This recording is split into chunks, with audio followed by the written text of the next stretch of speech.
Well, hello and happy spooky season, pals. Speaking of spooky season, we are recording a special Halloween episode and we can't wait to hear from you. It's your turn to share your ghost stories with us, and we'll share as many of them as we can in our episode coming out October 29th.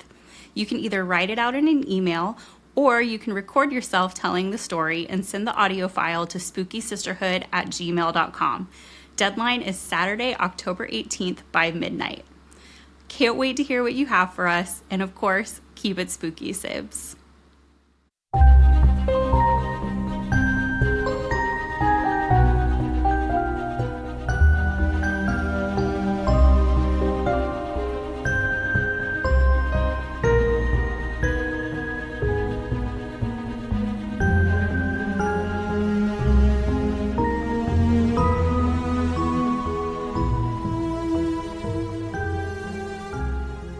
Paranormal pals, and welcome to the Secret Society of the Spooky Sisterhood podcast. My name is Melanie, and if you've stumbled into our headquarters here, our Not So Secret Society is a community built through social media to connect like-minded individuals and paranormal enthusiasts. Our goal is to lift up those in this space, especially but not exclusively women, who traditionally haven't had that opportunity.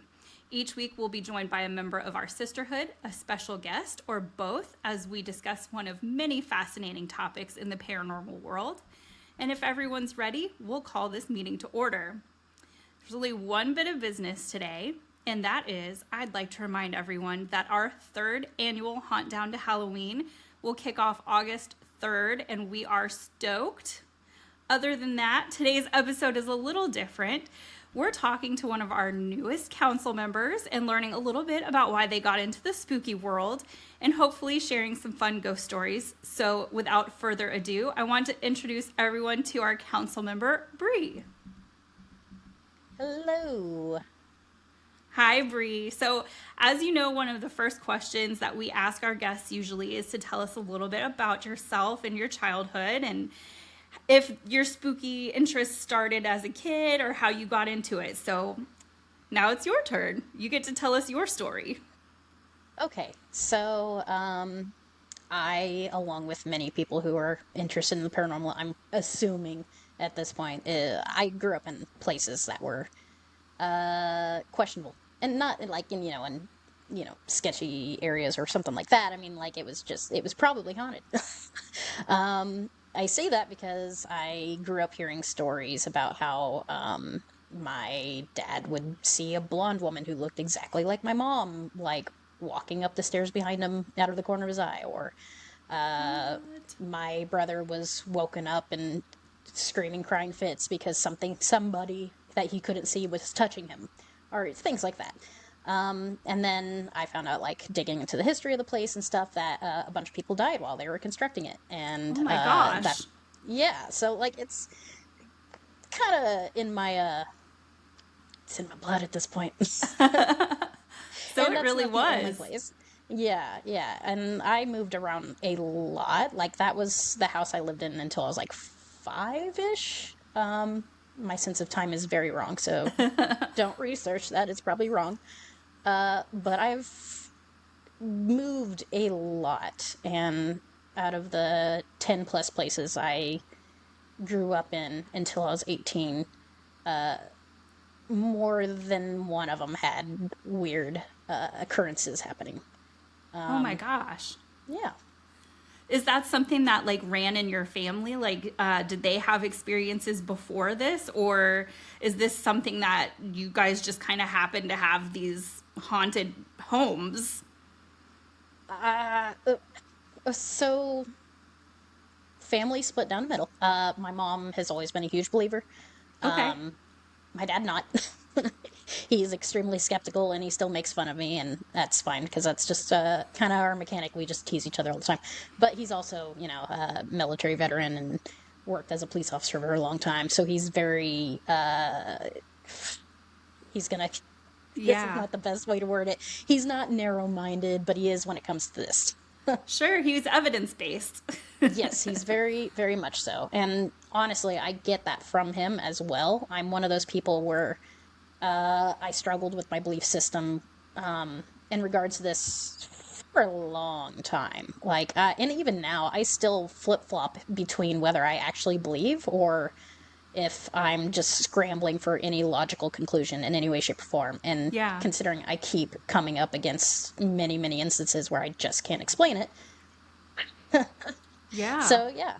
That's for me the same thing too, that I'm a very evidential person. I only will believe something if I can see it. And I'm not going to say only, but for the most part. And it took something absolutely unexplainable to happen to me before I would actually buy in. And so I get that. I get where he's coming from. I get where you're coming from. And I think that's cool that you said that he was the one who had seen the woman that looked like your mother. That's so cool that he had that experience. So, my parents got divorced when I was 2. And because of that, it was always funny growing up because I would hear all these stories from my mom about that house. And then I'd go to my dad's house super excited and be like, Daddy, tell me a ghost story. And he'd be like, ghosts don't exist. And shut me down real hard. Wow. And he's only admitted to me the story once in my 32 years that actually happened. Because up until, like, I was probably in my 20s when he finally told me. And up until then, he just led me to believe that my mom was just pulling my leg the entire time. Oh, wow. Yep. So he won't admit it again, though. If you brought it up to him, you think he would just blow it off? Oh, I'm sure. He'd blow it off or he'd turn into a joke or not take it seriously. And it doesn't help that I finally got him to go on a paranormal investigation with me. Wow. And we went to Lake Shawnee, a music park in West Virginia. Incredible place, by the way. Yeah. We went camping there, and the night we were there, nothing happened. Oh, no. Yeah. So I'm so excited. I got him to go to this really cool, infamous place. The vibes are immaculate. It's just incredible being there in general. And you can tell there's something going on there. But the night we were there, nothing. It was just so quiet and peaceful. And he just smiled at me with a shit-eating grin the entire time. I bet the spirits did too. They were probably like, ha. Yeah. They probably purposely didn't interact with us because of that. Just to spite hilarious. me. That is one place that I've always wanted to like investigate, but also I think I would kind of chicken out someplace like that. I'm not gonna lie to you. I don't know what it is. It's like maybe that creepy carnival vibe that just makes me feel like there's going to be a clown that pops out to murder me or something. They do have a defunct actual, like, walk-through silly haunted house there. Oh, yeah? That's so in disrepair and falling apart and everything in it is just rotting, and I would avoid that if you go there. Yeah, probably so. I still can't. Outside of the building. Yeah, I probably would. I still can't even do, like, it's funny that I am into paranormal stuff at all because I am such a giant chicken and I can't bring myself to go to even, like, Halloween horror nights or, like, haunted houses like that. And it's actually, I don't mind being startled, so I don't mind, like, somebody jumping out and scaring me. It's the, like, knives and chainsaws and axes, that part, I can't handle it. I can't. Yeah. There's something in my brain that's like, this is real and I'm gonna die, and I can't. So maybe I would have a hard time with that. Yeah, but it seems like a cool place to investigate. Is there anywhere in particular that you've investigated that you would say is like your favorite place you've been? Oh, I'm honestly terrible at picking favorites across the board in general. Yeah. So, is it okay if I list a couple? Yeah, absolutely. List as many as you'd like. But I think, so for me, the reason I'm asking is because I feel like everybody has like a thing, right? Like some people like to investigate houses. Some people like to investigate asylums. Some people like to do, so I'm curious, and that's where I was going to go with that question. So, but yeah, you can absolutely say as many as you want. Okay, to kind of roll off of what you just said about everybody having like a specific place they lean towards, for me, it just depends on my mood. Like every type of location has pros and cons to it. For me personally, I think penitentiaries are the coolest. They also, on average, tend to be significantly more terrifying than the other places. And not that, like, me saying that, it's not like I personally get, like, terrified. But those are the places where the energy feels incredibly heavy. And you can just, like, feel the anger and suffering. And Yeah. it's definitely an experience being in surroundings such as a fallen down old prison that you know the history of, and just being able to be there and seeing the places and hearing the stories and feeling the energy of the place. It's almost like they come alive with just that, like, powerful, deep rage at times. Yeah. Especially at places like Brushy Mountain. Like, ooh, that one is definitely an incredible place to experience. It's also one where I would suggest, if you're more spiritual, definitely be extra careful, and particular whenever you do your protection rituals or whatever like that, if that's your thing. But yet again, that's another thing I'm wishy-washy on. I'm not quite sure what my real beliefs are, but I'm also precautious. Yeah. I do things whether I know it'll work or not, just because I'm like, well, can't hurt. It can't hurt. I feel like that kind of falls under that, like, superstitious column. I'm the same way. Well, I'm personally pretty religious, and I feel also, though, that I would take precautions that aren't necessarily, like, akin to my religion. They might be a different spiritual practice altogether. They might be not a spiritual practice, but just some weird superstitious thing I picked up on the internet. Like, listen, all of the above. I will take every precaution I can. That's so interesting. Okay, so penitentiaries, and you said Brushy Mountain in particular was really, like, intense. Is that like, you like penitentiaries, like, would you say that that's, like, your favorite kind of place to investigate, or is that more just like, well, you said it's kind of dependent on your mood. What else? Tell me more. This is so fun. So, when it comes to asylums, it's like every single one of these categories have, like, one specific location that is like close to my heart. So Brushy Mountain is special to me because it was the first location I worked at for a paranormal investigation company. Okay. And it's also the first time I experienced physical contact in a way. Whew. So, since it was my first job experience, I don't know why I fingered. It was a job. So it was your first, like, paranormal job experience. It was the first time I was getting paid for it. Yeah. So I was in training, so I was carrying around a little spiral-bound notebook, and I kept it, like, tucked into my waistband and like, specifically in a fanny pack. And it was super sturdy because it was tight, and it was spiral bound with the, metal. And I was sitting on the ground in the auditorium, and I felt what felt like a zipper on my hip. And I turned on my flashlight really quick and looked down, and my spiral bound notebook had been yanked out of my fanny pack, and it was just gently leaning against my hip. And nobody was near me. And that was the first night I was there. We hadn't even been there an hour when that happened. Yeah. And I've just seen some other crazy things there. Moving on to asylums, since I got real sidetracked there. I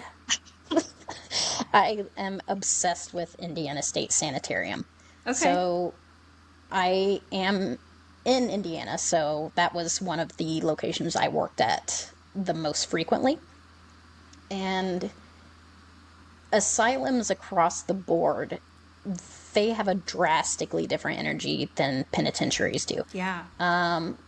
Depending on the place and the situation, the range can be drastically different. Whenever they were hospitals that... Okay, let's just first get this out of the way. Most infamous hospitals and past asylums weren't known for the best treatment of people. Yeah. But at the same time, not all of them were the absolute bottom of the barrel and were horrifically crimes against humanity. Right. But some of them, you can kind of sense just how much of that sort of thing went down. Like, some of them feel a lot more sad. Yeah. But other ones, like, you get kind of a tinge of hopefulness because these are places that people went to be cured, and they had hope that they were going to be, back on their feet and out of the door. Indiana State Sanitarium, has a very colorful history. Like, it began as a tuberculosis hospital. It was added onto and built larger and eventually turned into a mental asylum / nursing home. Oh, okay. And each era of it has left its own impact on it. Wow. And yeah, and I don't know, every time I go there, I get hit with this overwhelming feeling of home, which sounds very odd. And I don't know why I get that there. And it's not because I've worked there so many times. This is a feeling I've had there since the first time I got there. The first time I stepped inside the building, I just, had, washed over me of just, here I am. Oh my gosh. I'm dying to know why now. I want to do an investigation on that. See, I have the same feeling at Waverly Hills as well. That one makes more sense to me. And coincidentally, they are both tuberculosis hospitals. Waverly makes more sense because I grew up hearing that I had some family that were there and that one of them had passed away. Oh, okay. Not that I've ever checked that. So, it could be completely one of those family urban legend things, right. as for all I know. That's a cool one to have. You're right. But I did get that feeling the first time I went to Waverly. It just felt like home to me. And this is going to sound so bad, but during an investigation there one night, I actually fell asleep in the body cooler in the morgue because that's where they told me to crawl. So I crawled in there, and it was dark, and it was cozy, and I just fell asleep. I don't think that sounds bad at all. I've fallen asleep in similar creepy places. Nice. Go on. Not that creepy, but I just meant little dark corner hole Nooks kind of and places. crannies. Yeah. I'm so curious. Have you ever had a past life regression done or something? I wonder if there's something I've always been there. curious. Me too. I would love to do that someday. My aunt did it. She is not much of a believer in this kind of stuff. Let me take that back.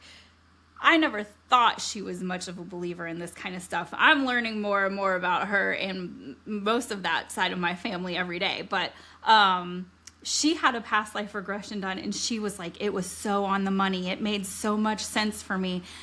And I'm very skeptical about them in general. I have a lot of mixed feelings about them, but I am curious, and I would just absolutely love to hear if you had one and it was oh yeah, I used to work in a hospital, or hopefully that, and not be as a patient in the hospital. But I don't know. I feel like if I were once somebody working at a hospital, I'd probably be a lot more bitter about going to hospitals.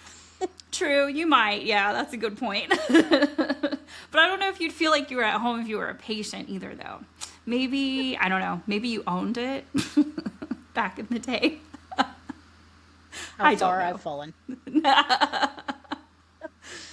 I had a point today to make, and it felt very poignant. I'm sorry. It.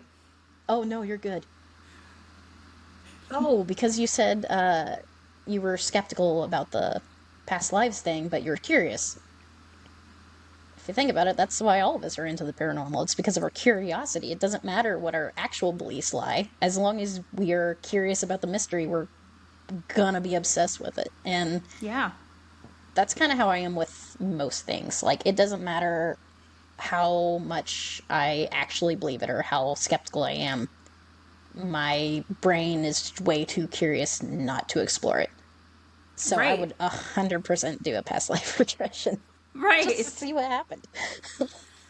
And you're exactly right. I feel like a lot of the times people feel like you can't be a skeptic and be interested in the paranormal or vice versa. And I feel like it's important to be a bit skeptical and not just jump in and assume everything is a ghost or a demon. Like, that's how we end up finding actual irrefutable evidence, is if we're the kind of people who are like, that's probably the pipes, or that's the lights from down the street, or whatever, you know?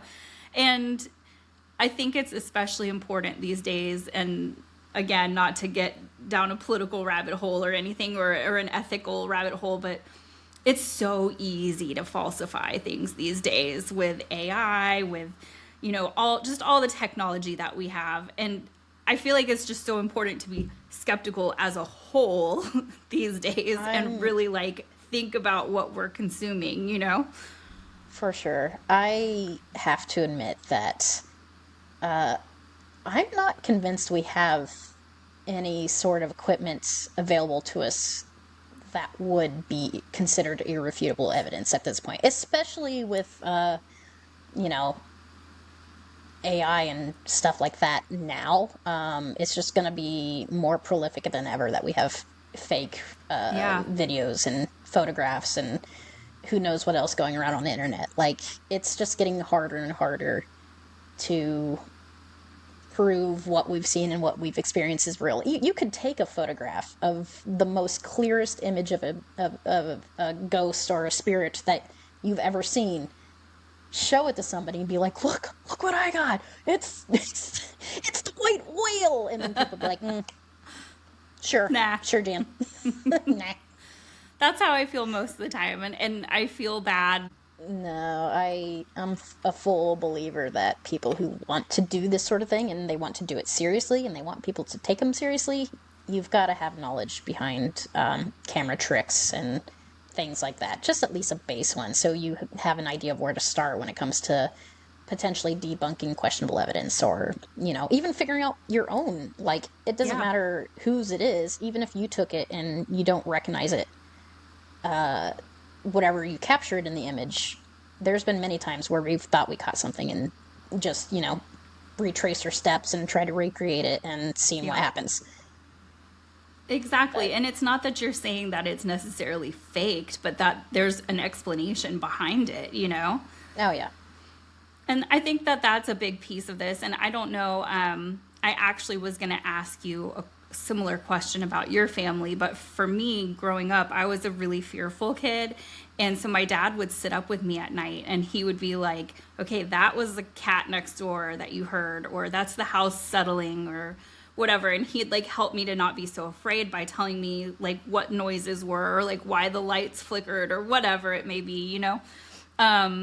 And I think that that really set me up for like a solid skeptical future of looking at things or listening to things and saying, okay, what is that? Before I assume that it's a ghost or a demon, let me think this through. And I was curious, with your dad being so evidence-minded, is that something that he would do as well? Like, well, I know that you think it's a ghost, but did you ever think it could be XYZ? Is he like that with you?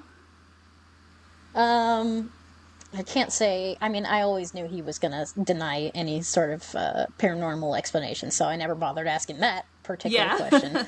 But we grew up in the country. There's noises all the time at night coming from the woods that you have no idea what it is. That's what cracks me up about all the Appalachian stories. Like, yeah. So most of the stories that come out of Appalachia that people like talk about, like hearing voices and whatnot. I mean, have you ever heard a crow or a raven talk with a human voice?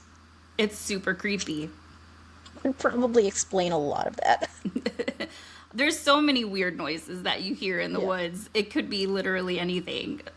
Coyotes, they sound terrifying at night, Yeah. shockingly, because they're such tiny. I think they're kind of cute, They but look like little they doggies. sound, yeah, they're just little tiny cat dogs, but the screeching they make at night is horrible. Sorry, there was a fly. It's honestly wild how even just like a stream going through the woods, if you hit it at the right angle, like it sounds scary too. Like there's usually an explanation for most things, unfortunately, or fortunately, I guess, depending how you want to look at it. So tell me, can you think of like the first time that something happened to you that you couldn't explain? Oh yeah. So one of the houses of my childhood, one of the many, there, let me think. So this is the one that I lived in with my mom when I was in high school. We moved Okay. in when I was going into freshman year. And then I stayed there until I moved away to college. So that place had a lot of kind of like weird occurrences happening on a frequent basis. And there's a lake in the backyard, so it kind of could have something to do with it. There's theories around like water causing Yeah. energy to be amplified. And also, I live in a county that's basically built on top of limestone deposits. Like, it's everywhere here. Most of the courthouses and older buildings built in Indiana came from limestone in this county. How interesting. Yeah. But anyway, so we would have pretty regular activity there to the point we nicknamed it the Chip Ghost because we had a family room in the basement, and anytime we hung out in the basement, you could hear somebody up in the kitchen, like, rustling around in the cabinets, and it sounded like somebody would be grabbing chip bags and, like, opening it up and eating chips, like, and It was there me. would never be anybody in there. Somebody snuck in there. Yeah. But that was a frequent occurrence. Obviously, technology would be very wacky, which could be, the electric cables not being grounded properly, or I don't know electric terms. Anyway, it could have been a logical explanation for that. Whatever. One day I was there by myself, and I was just watching TV, and I heard my younger stepbrother's toy car radio turn on, and I just got very grumpy because it was very loud, and I was watching TV. And so I ran in there really fast, and it physically switched it off, and then ran back to the living room. And then, like, half an hour later, I was just watching the show, and then I went, huh. It did not even click in my head. Like, why did that turn on in the middle of the day? Right. And it's hard to push. Like, it wasn't like one of those super Ooh. soft switches. So that was the first time where I just had no explanation. Yeah. I experienced the Pat Man for the first and only time in that house. Oh, man. I woke up in the middle of the night, and he was just standing over top of me, and then I freaked out and flailed, and I punched something, and then I ran into the living room, turned on all the lights, and I sat in the couch and just stared in my bedroom into the doorway for the rest of the night. And I did Yeah. not sleep in that house again after that. Never again? No, it terrified me. Like, Yeah. because I was always under the impression that it was sleep paralysis. He moved. I punched something.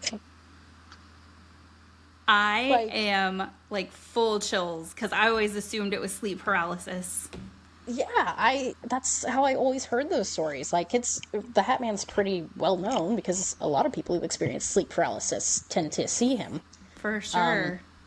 Yeah, no, my knuckles were red the next day.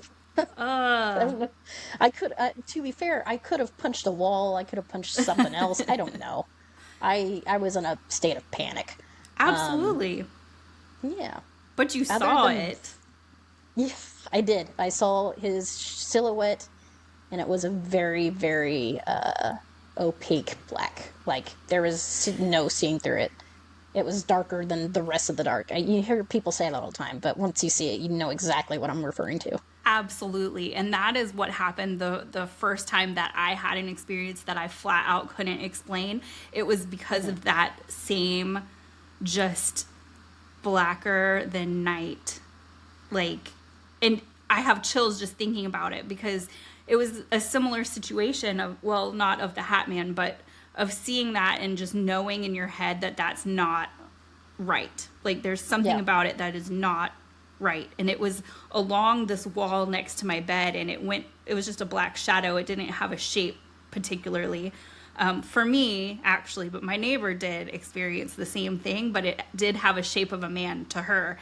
But it went from, like, I was in an old apartment building, and like the back of my bed where my pillows are was against the wall, and then on this wall there was windows, and I had a habit of laying in bed and reading and not turning any lights on because I got enough light in those windows that I didn't have to put the light on. And the windows faced the building next door. And so I was on the second floor of a 10-story apartment building facing an alleyway next to another 10-story building. So you're not getting a lot of traffic or anything that would cause shadows in the first place. And if you did get a shadow, it would be typically on the other side of the bed because here's your light source and you've got something in the middle, right? Yeah. Well, this shadow went from my head, the wall right behind me, along the wall with the windows into the closet and disappeared. And it was, like I said, blacker than night. And I just remember, and I did the same thing as you where I was like, da da da, like, I'm going to keep reading my book. And then, hold on a second. How did that happen? And it turned out my neighbor was experiencing things as well. And that's another story for another day. But once I found out that she was having similar experiences that I was, it really kind of hammered home because I had never met the woman before. We actually had a friend in common. And that's the only reason I even found out. But yeah, I think that is fascinating, and I'm terrified of the Hat Man. I've had a sleep paralysis experience, but it was like cloaked figures and not the Hat Man. I don't know what I would do. I probably would have punched something as well. I can't believe you had the damage on your hands. Okay, not gonna lie. After it happened, I definitely questioned myself. I was like, you just woke up. It could have been anything. You just made it up in your brain because you were still, like, half asleep. I did everything to explain it away because I was embarrassed. Like, I fully and 100% just convinced myself I made it up in my mind and that I was just seeing things.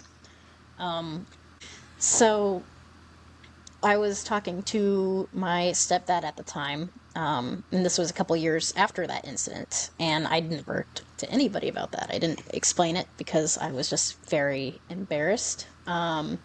Don't remember how we even got on the top of the conversation, but I just kind of opened up to him about it, and I was like, hey, Greg, we've got this chip ghost thing, and he was like, yeah. I'm like, have you ever experienced anything else besides that?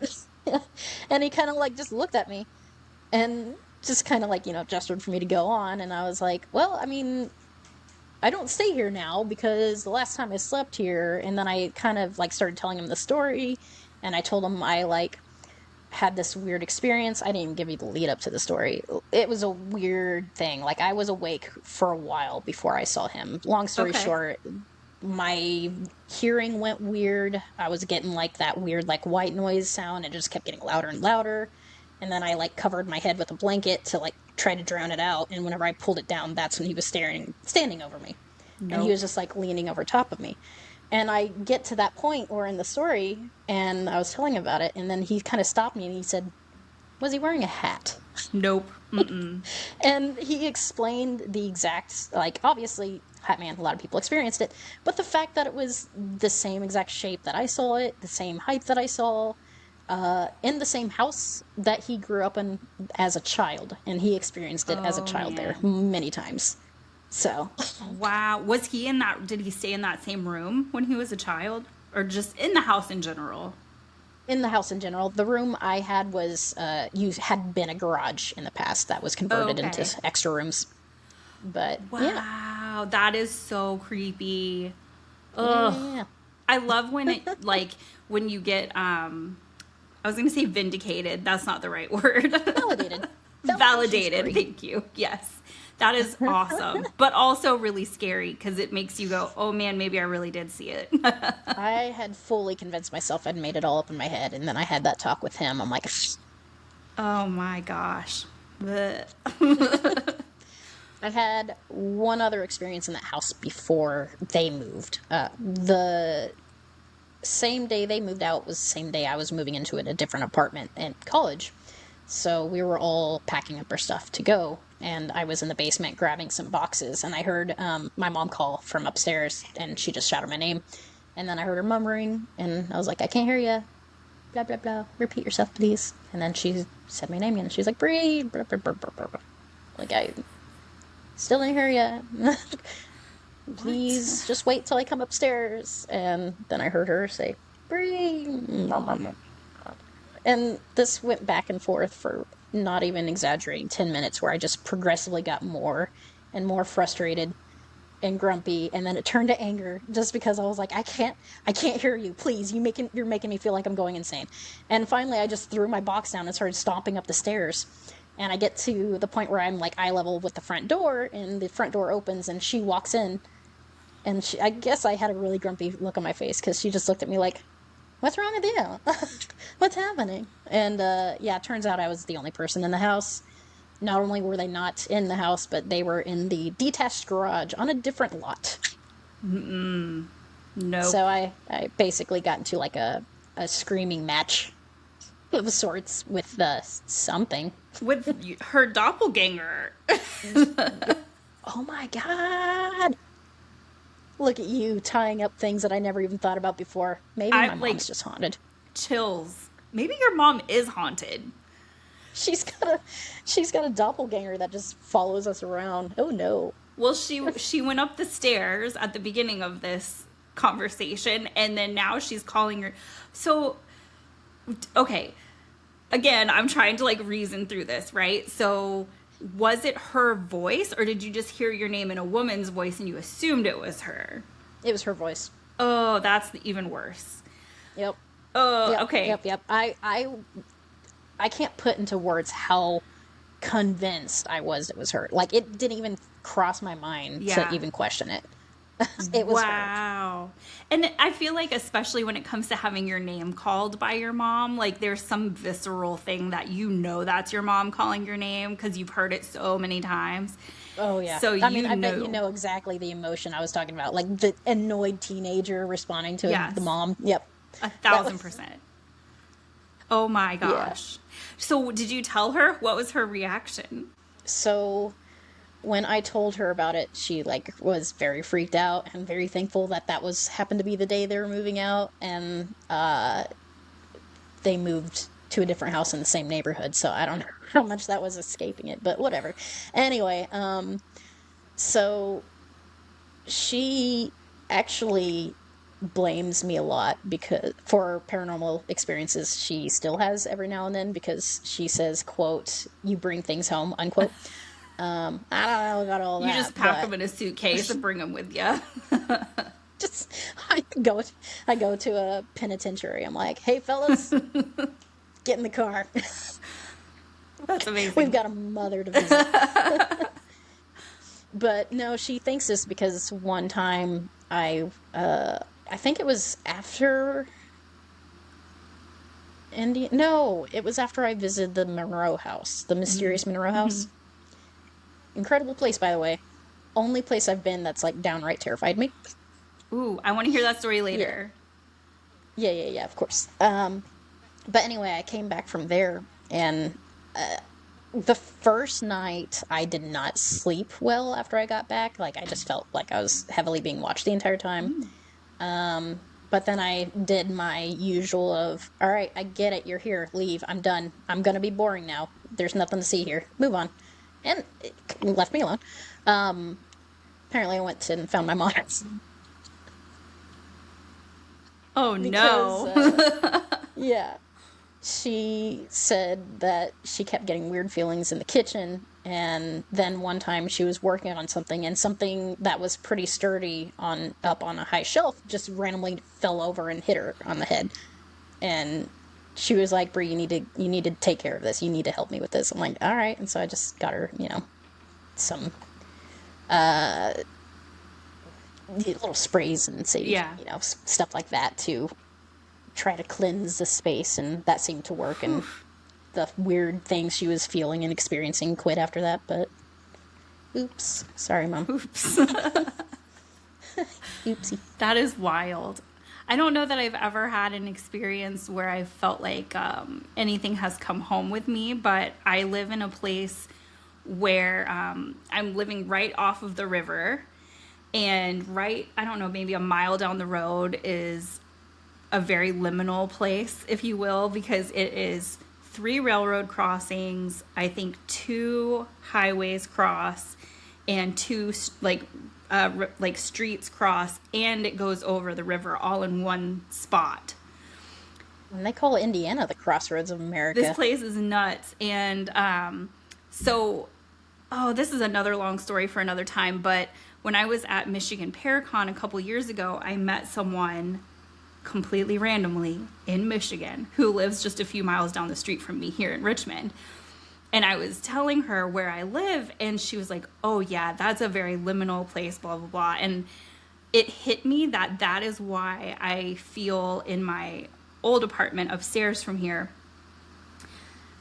I always felt like there were spirits kind of coming and going, but I never really felt like it was the same spirit. So it was kind of like, what is happening here? This is very weird. And it wasn't until she said that I was like, oh, it's probably like just spirits kind of passing through, and they're like popping in and seeing what's going on. So I wonder if like that's really what happened to your mom, like something just popped in and it happened to be about the same time, or if something really followed. I mean, I guess it could have, like you said, this place terrified you, so maybe something did follow you. Oh no, I'm getting goosebumps just remembering it. Ugh. Oh, I forget just how strong of an impact it actually had on me. I need to go back. Okay. Maybe we'll do something there. It's got a draw for me. You just told me you were terrified to go to Lake Shawnee. Listen, I'm terrified to go to the bathroom in the dark at night, so...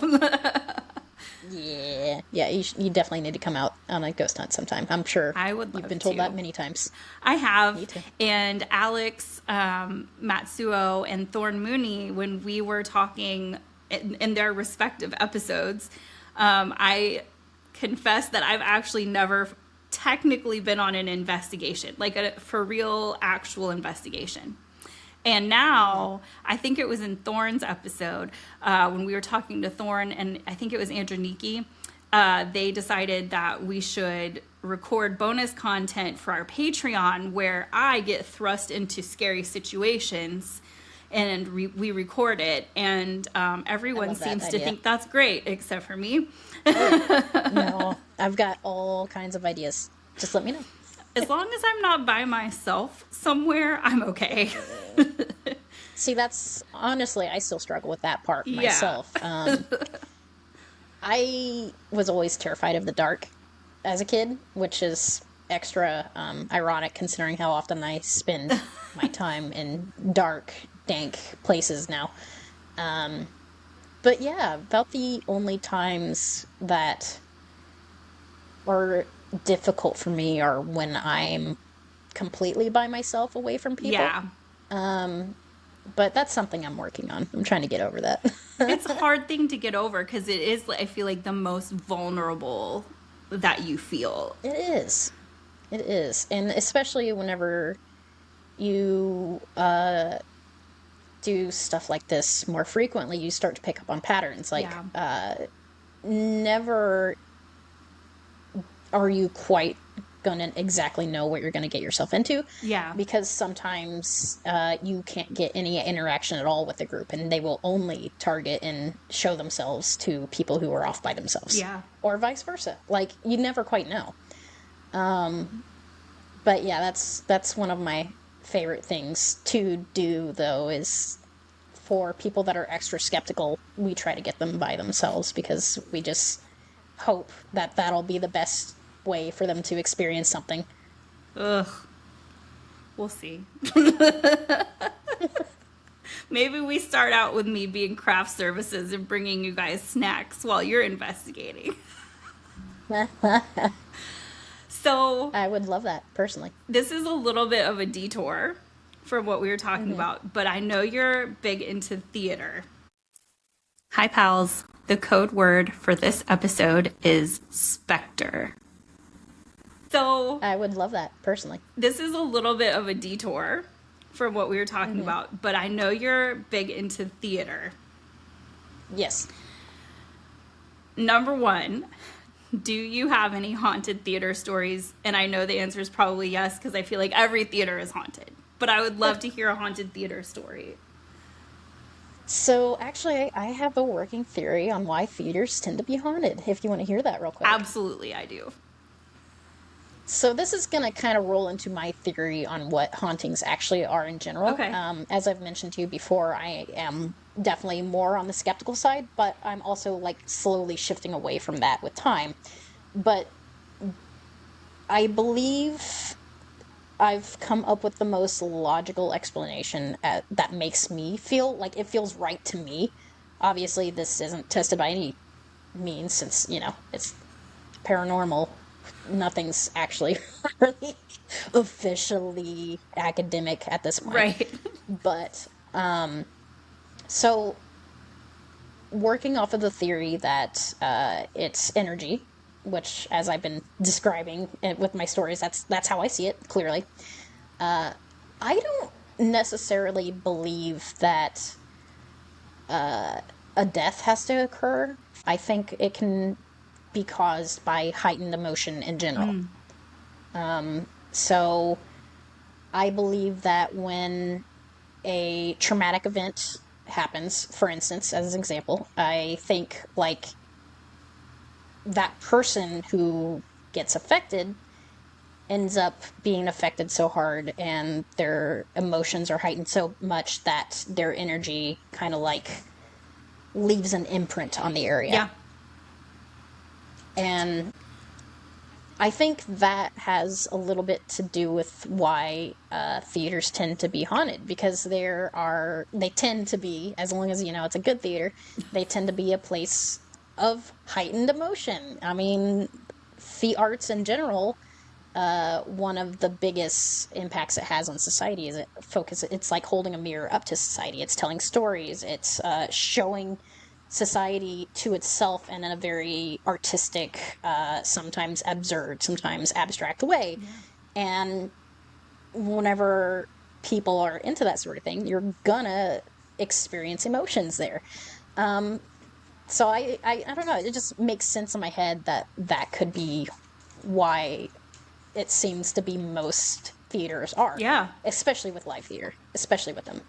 And the people who work in theaters and the people who volunteer for them, like, they are incredibly passionate about art. And they tend to experience stronger emotions in general because they're very in touch with that side of themselves. Yeah. 100%. I think that makes perfect sense. And I think you're exactly right, too, because I think a lot of times you hear stories about haunted theaters, and it does tend to, like, coincide with some, not necessarily a death, even just some kind of heightened emotion that happened there. Yeah. That's really cool. And there's a lot of places that have quote-unquote resident ghosts of people that didn't even pass away on the property. Yeah. Like, they could have passed away at home, but yet for some reason we get an impression of them at this other location because they spent a lot of their time there. Yeah. It just makes sense to me. And not even necessarily theaters. Like, I think Abraham Lincoln is probably one of the more famous instances of that. His ghost is everywhere. Yeah. All over. He's haunting the entire country. Pretty much, yeah. Pretty sure I saw him down by the river the other day. Well, if you think about it, there was a very long train ride that displayed his body across the country. Literal train tracks. I could see them from here. Yep. Could be old Abe over there. Oh gosh, now I'm going to see old Abe as the Hat Man tonight when I close my eyes, aren't I? Your Hat Man's going to have a top hat. And a beard. Oh my gosh, he had a beard. This is like that episode of The Office when they're trying to remember if Stanley has a mustache. And you're like, yeah, does he? And as soon as I said Abraham Lincoln had a beard, I was like, oh my God, did he not have a beard? Well, there's famous pictures of him with and without. Makes you feel better. True. Okay, that does make me feel better, yeah. I mean, I guess most famously, right, we picture him with a beard, but... Mm-hmm. Oh, Abe. So, theaters. Speaking of Abraham Lincoln. I'm sorry. Me personally, I don't have any experience in a theater, shockingly, considering how much time I've spent. But I also have noticed that for me, I have a pretty good mental block from stuff like this. Yeah. Like, I have to mentally prepare myself and open myself up to experiences for whenever I'm just going out and about with my daily life. I don't sense much. Yeah. I'm starting to sound kind of woo-woo. No, I get you. I'm very sensitive to these sorts of matters when I'm specifically thinking about it and trying to experience it. Yeah. Which I do that because I'm convinced that everywhere is even just a little bit haunted. Yeah. I think it's everywhere, especially in this country, as blood-soaked as it is. Everywhere. It's gotta be.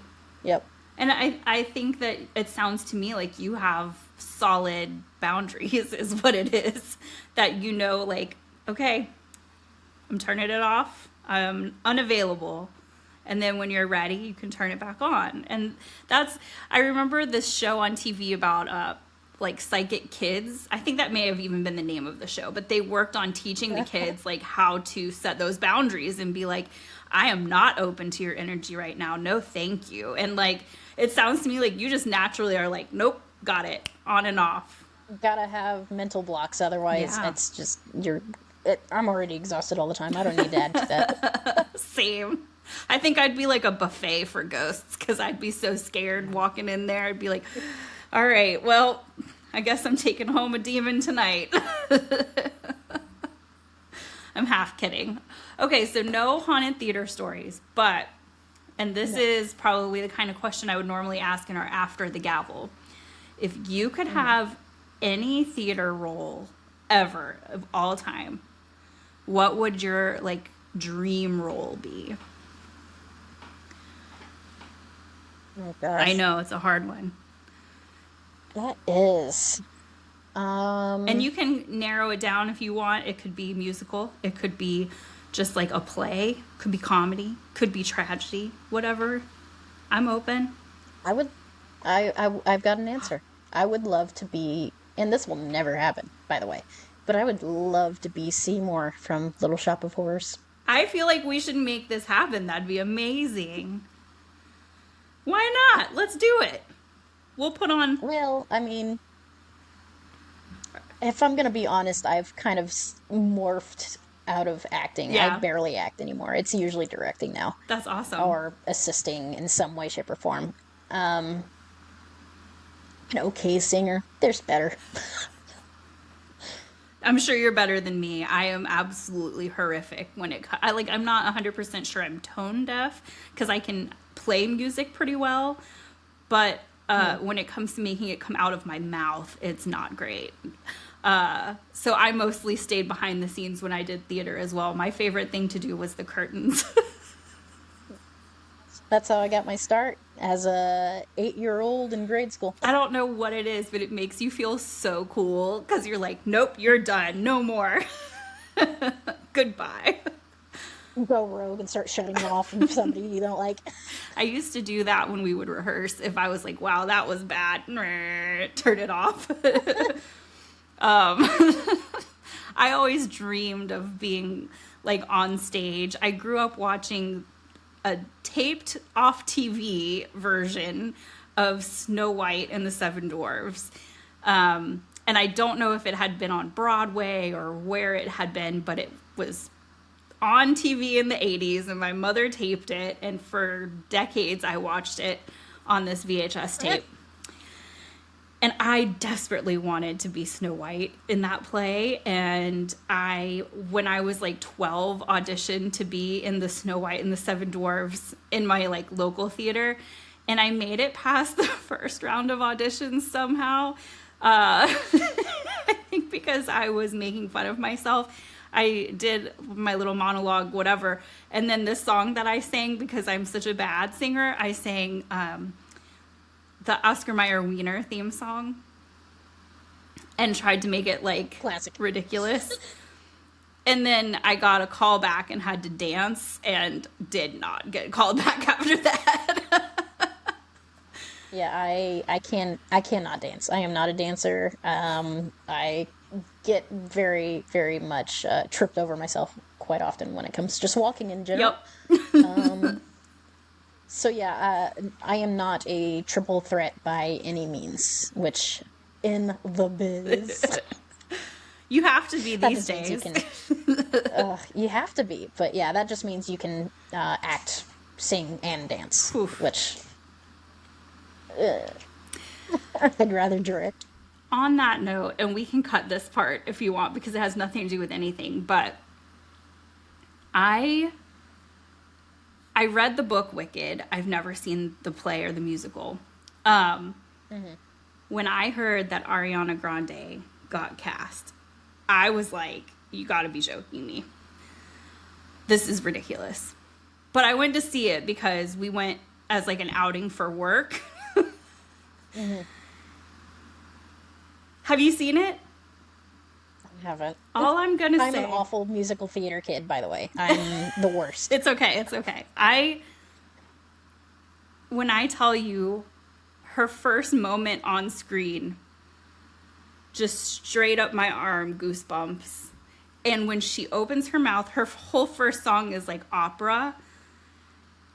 I remember my coworker tapping me like, "Are you okay?" Because I just was like, what on earth is coming out of this girl's mouth? She's an actual angel.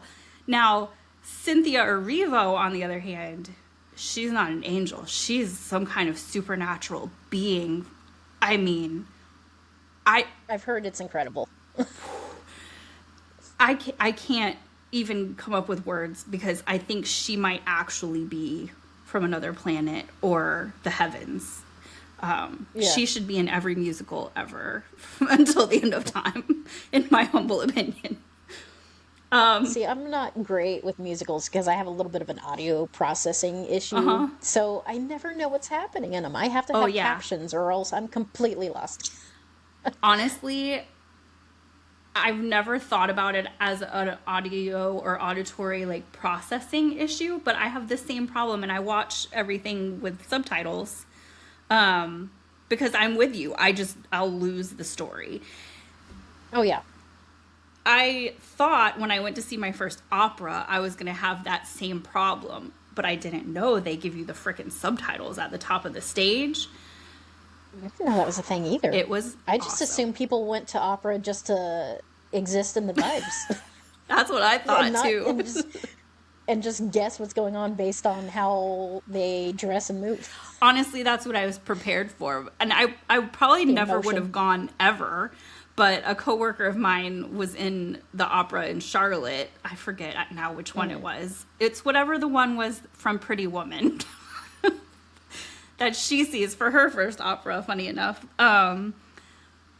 What is it? That's going to drive me nuts. Anyway, that's what I saw, and it was incredible, and I cried for an hour and a half. There's something about, like, live classical music and live opera. Like, I went and only saw a concert once, and it was when I was in college, and it was a free one because it was a student one. I just... Tears waterfalled from my eyes the entire time. Like, my entire body was just like... as somebody who's not a religious person, that was the most religious experience I've ever had in my life. Yeah. 100%. And I've only seen it once. So I feel like... I think that people are moved to religion or spirituality in so many different ways, and it can mean so many different things to so many people. It doesn't have to be organized religion. But I feel like in that moment, you found your thing. Like, your connection with the universe, And maybe it's in other places too. I feel that way random times, honestly. Same. For me, it's live, not all live music. Some live music has had that effect on me. And then other than that, like seeing incredibly, like, how to word this? Places in nature that your brain just refuses to grasp as real. Yes. That's big for me. And Sam and I, we haven't been married for a year yet. Like, we got married September last year. All right. And we eloped to Colorado, but the entire way out there, we just made the entire trip like a road trip. Oh.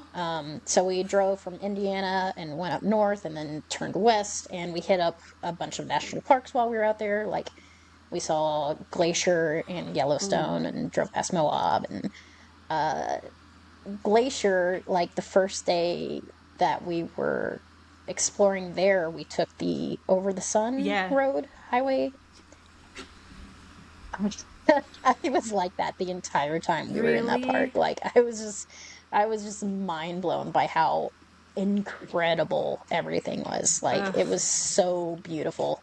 And I hate using the word majestic because it's kind of a lame word, but that's the only way to describe it. It was majestic as fuck. Yeah, no joke.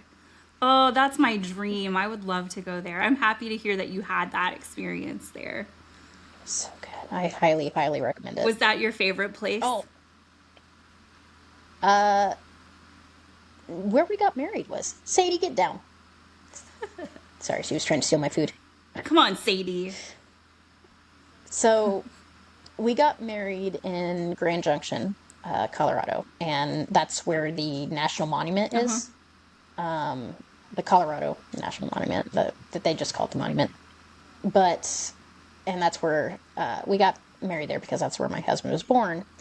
But we rented a place that was right along the edge of where the park began, because like we were out in the desert, and the back, like the entire house was custom built, and there was these giant floor to ceiling windows, and they all looked out on the monument and the giant mesas, and it was incredible. Also, we did see a UFO, 3 of them, over the week we were there. Oh my gosh. And the entire week that we were in Colorado, we ended up having a bunch of really cool experiences. We saw, the only way we could describe them, were unidentified flying objects throughout multiple days. And we also experienced paranormal stuff in that house as well. What? Like, yeah, whenever we got there, we met the lady who owned the place, and she saw the ghost tattoo on my leg and brought it up, and I was like, oh yeah, I do paranormal investigating. And then she got so excited and just started rambling to me about how this was the house her dad built, and her family grew up there, and her kids grew up there, and how every single one of them had all these experiences. And she was like, just let me know if you experience anything, I just want to hear it. And wow, that day it began. Oh my gosh, just right away. Immediately, daylight and everything. First day we got there, one of my friends took a shower because she'd just gotten off the plane, and we were all outside on the porch just hanging out, and it was just her in the house, and she didn't realize we all went outside, and she forgot a towel or something and was like called out and begged for us to help her. Oh no. And this is her perspective. She said, I called out and asked somebody to bring me a towel, and I heard 2 girls giggling and then run upstairs. And I got pissed because I thought it was you. Oh, no. Pointed to me and one of our other friends. She was like, I thought it was you 2, and then I got out, and then I found out you were all outside. Oh, my gosh. Yeah. Yep. So that happened. A door got locked on her at one point, even though there wasn't a lock on the door. She just couldn't open it. Oh, no. That one freaks me out. I don't like feeling trapped someplace. Me neither. Not a great feeling. My other friend got freaked out because she went to bed earlier than the rest of us, and she was upstairs in the house by herself. Yet again, we'd just been out the entire time almost. We were outside on the porch. But she was in there, and she couldn't go to sleep. because the light outside her room started flickering on and off. And, like, had this weird pattern to it and just wouldn't stop. And then she even, like, recorded it and sent it to me while I was outside. And she was like, hey, can you come inside? I'm getting kind of scared. And I started walking in, and I didn't see the message for, like, 5 minutes. And I finally saw it, and I'm like, oh, I should go check on her. Yeah. And she said it kept flickering the entire time until I got to the staircase. And right when I got, like, where I could have seen it, it stopped and went back to normal. Oh, no. Yep. And she said when she finally did fall asleep, she woke up and her bedroom light was on. No way. And I shared that with the lady who owned the place, and she was like, oh, yeah, that happened to us, too. Oh, no way. Oh, Yeah, man. So did cool. anything happen to you, or did it leave you alone because it knew it was your special day? I think it left me alone and was just messing with my friends, which honestly I found hilarious. Yeah, I would too. My goodness. All right, I have one more question for you. Hit me. And honestly, you've already done 10 of these, so you don't have to do another one if you don't want to. But we always wrap it up with, can you tell me a ghost story? It can be your funniest, your scariest, your saddest, you name it, whatever. I didn't tell you the Monroe House one. Tell me now. I'm ready. Okay, so preparing myself. So, yet again, my skeptical side's gonna pop out because I feel like this scared me to the point that I feel weird sharing it. Oh, because okay. I'm like, I know it doesn't sound believable. It was me and a bunch of my friends who are all in paranormal investigating, since that's basically how we see each other. We just plan investigations. And most of us had just gotten there, and we were still, like, greeting each other and playing catch-up since we hadn't seen each other in a while. And all of us were in the opening room, welcome room, I don't know what they call it. It was like the first room you get into when you first go in. Okay. And I was sitting in the corner in a chair by myself, and everybody was just kind of congregated throughout the room, just, like, basically yelling over top of each other, because we were all, like, super excited about, catching up, friends. Yeah. I was just observing because shockingly, considering how much I've talked today, I'm kind of a quiet observer when it comes to people, especially group situations. Me too. So I was just sitting in the corner, smiling, watching everybody else catch up.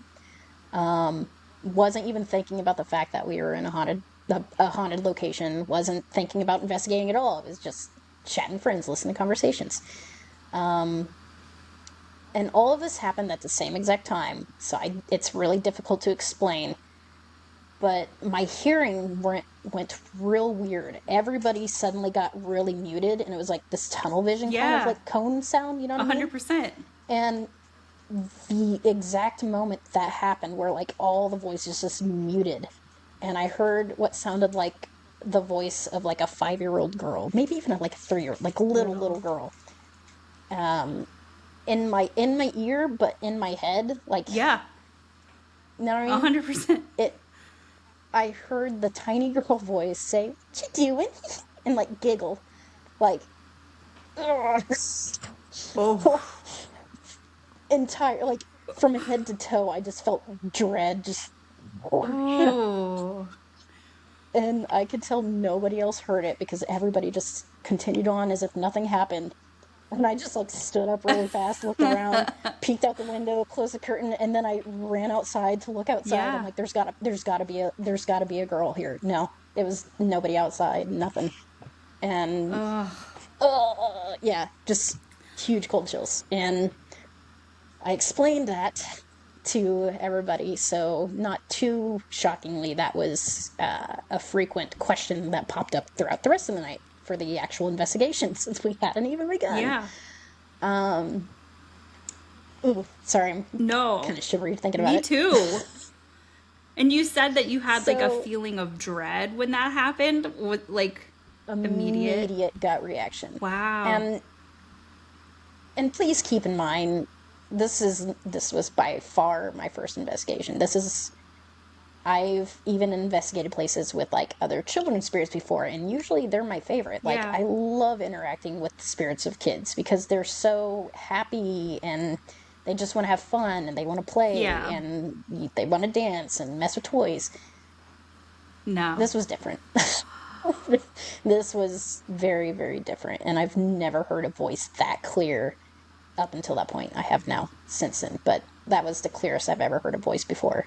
Wow. And we were in the basement later on that night where the human remains had been found in the crawl space. And we had an ovulus and a phasma box set up going at the same time on opposite sides of the basement. And one of my friends said, so who was the little girl that talked to Bri? And at the same exact time, both of them responded, and one of them, the ovulus, said creature, and we heard the phasma box say, it disguises itself. Yeah, I just kind of pulled what I did in the living room earlier. I stood straight up and I went out of the basement. Nope. Like, I tend to take a lot of breathers outdoors on investigations just because I get overwhelmed emotionally pretty easily. I could barely stay inside that house for longer than 15 minutes. Like, I had to take that frequent of breaks in there. Wow. Like, I was constantly filled with, like, this icky gut feeling. And I really want to go back. I'm so surprised you want to go back. I don't think you could convince me to go in that house now. Well, curiosity's piqued now. We talked about this. Nah. I gotta see it through. There's something about it, though, when it, like, when you said it filled you with dread, that is what would have made me, like, I can handle, I have never, like, been in this actual situation, but I feel like I could have handled, you know, oh, it says creature or whatever, and it's creepy, don't get me wrong, I'm not saying it's not creepy. Oh, no. But it's that feeling of dread that your body is picking up for seemingly no reason, just instinct. That to me is your body being like, get out of here, don't come back here. But I listen to those gut feelings. I get them so rarely. When they happen, I listen. Like, exactly.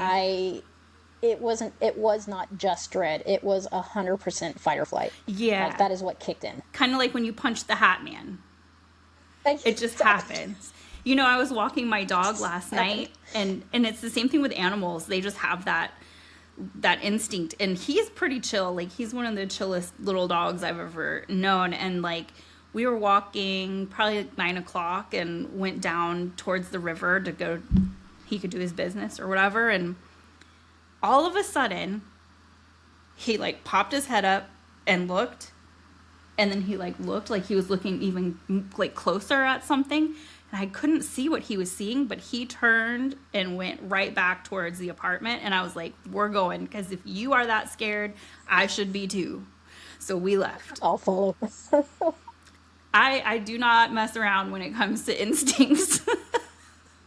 Nope. I don't either. I mean, what's the point of ignoring them? Why else do we have them?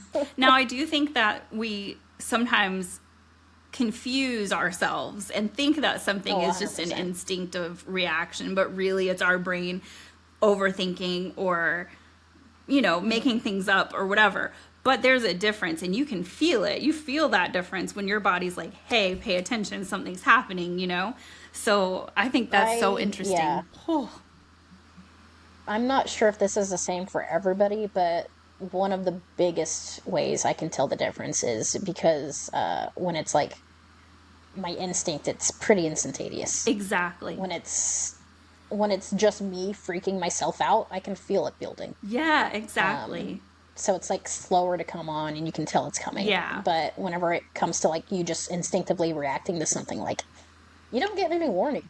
And it's not subtle. Yet again, with the little girl thing, I was not paying attention. Like, I'm used to being in haunted places. I wasn't thinking about it. I wasn't even, but we were just in the moment hanging out with friends. Oh my gosh. I mean, all right, if you want to go back, I will send you all the good juju, all the good vibes.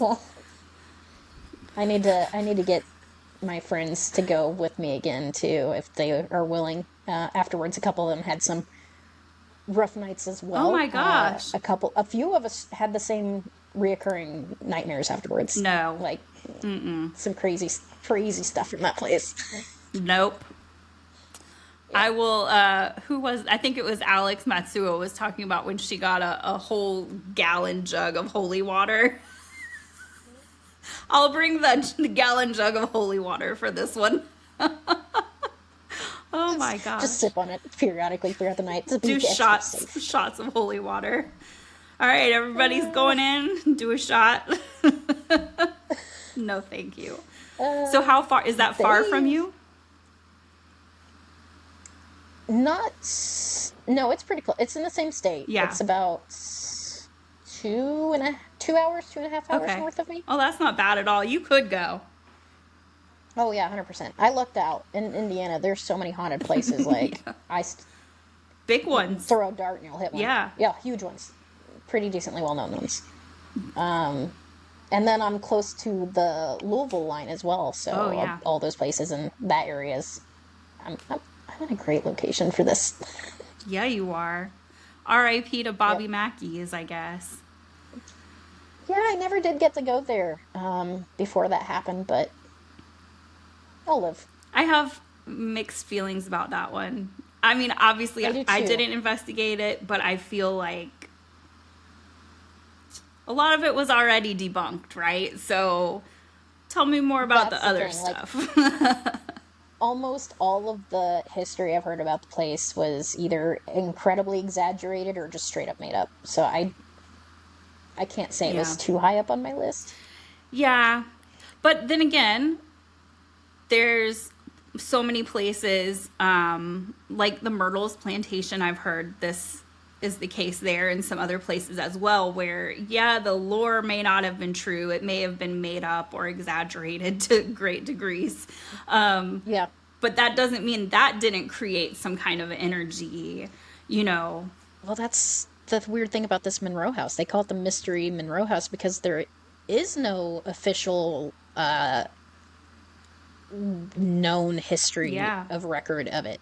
But, I mean, there was human remains found, but I'm pretty sure it ended up, like, the carbon dating ended up being, like, ancient human. Oh, wow. So nothing in modern times. And there is rumors about a sheriff having lived there, and he had prison cells in the basement. You can see in the basement where that was true, but according to newspapers, it was like overflow from the jail, and it wasn't like him. He could have been. It was his own home. Who the hell knows what actually happened? But that's the point. We don't know. Yeah. All we can do is so speculate. Everything's very. Yeah, it's all speculation. But I do know that is also the place where I had the most horrifying experience I've ever had on an investigation. Wow. So who knows? I feel like I'm probably speaking for everyone who hears this, but we're all going to need more of... We're going to need you to go investigate some more. Give us a blog or come back and talk more on the podcast about it, because this is a wild story. I'm not going to lie, I love writing, so you're probably going to get sick of all the blogs I plan on submitting. No, not going to happen. Keep them coming. Will do. All right, well, I have kept you, like, a long time now. But this was awesome. I'm so glad we got to talk, and I got to know you a little bit better. And yeah, for sure. Thank you for sharing all your crazy stories. These are wonderful and terrifying. Tip the iceberg, baby. I love that. Honestly, I always feel like I have so many scary stories until I talk to other people, and then I'm like, oh my gosh, I'm a paranormal baby. I started keeping a specific paranormal investigation journal just because I was terrified I would start forgetting things. Yeah. I'm very glad I did, because I went through and reread it the other day, and I'm like, oh my god, I forgot about that. Oh my gosh. Yeah, there's so much in it that I've completely forgotten about. All right. I haven't even talked about the Ura Shrine or all the other places I've been. Ura, if that is a must-go see. For anybody interested in the paranormal, go to Ura Shrine in Bristol, Tennessee. It is incredible. Like, immediate love at first sight for me. Okay, literally, as soon as you said that, I got this whoosh of cold air over me. And it's gone. I don't know. It's not like the air cut on. That's because the ancestors are calling you to the Ura Shrine. Maybe so, because you are not the first person to say that. I think everyone I think everybody I've talked to that's been there has said the exact same thing. That is just It's really so remarkable. special. Yeah. It is. Ugh. You cannot put it into words. It's something that you can only experience. And that's Okay. all I gotta say about that. Now I've got to add that to my list. I've been twice, and I plan on going at least once a year for the rest of my life. Oh, wow. Okay. And that's not terribly far for me. I think it's about 4 hours from here, so it's not super far. I could make it happen. It's like a 7.5 hour drive for me. Whew. Worth it. Okay, well, if it's worth that, then I'm in. And I think from what I've heard from everybody, I would feel pretty safe there, so I'll give it a whirl. Oh, yeah. It's, I've never, I mean, okay, that would be incorrect. I was about to lie straight to your face. When I do get the icky gut feeling there, it's so fleeting. And there's so much energy, and it's basic, consider it a train station when it comes to spiritual energy. Like, everything's so passing through so quickly. Yeah. Like, you could experience the icky feeling, go outside, wait a little bit, go back in, it'll be gone. Wow. That's kind of like what my apartment feels like. Interesting. In a good way and a bad way sometimes. Mostly good. Yeah. So, before we go, I just want to remind everybody to check us out on social media. Visit our Beacons page. It's beacons.ai/spooky sisterhood. From there, you'll find links to our socials and website and our guest information. Big thank you, of course, to our wonderful Patreon pals. If you want to join us for our bonus content and have the opportunity to ask questions of our guests, get some other cool perks, then please head over to patreon.com/spooky sisterhood and check it out. With that, if there's no more business, this meeting of the Secret Society of the Spooky Sisterhood is adjourned. Keep it spooky, Sibs. It's Haunt Down to Halloween season, y'all. This year we've got an amazing grand prize package that we're giving away on Halloween. For information on how you can enter, visit our website, which is spookysisterhood.com/events. And please don't forget to check out all of our incredible paranormal partners. A huge thank you to the Smell of Fear Candle Company, Beacons TV, Spooks and Sparkles, Cryptid Comforts, Dave Hemmings, Adela Levine, Night Shift Paranormal, Lauren Haunts, and Spirit Jersey. Please go see all the wonderfully spooky things they have to offer today.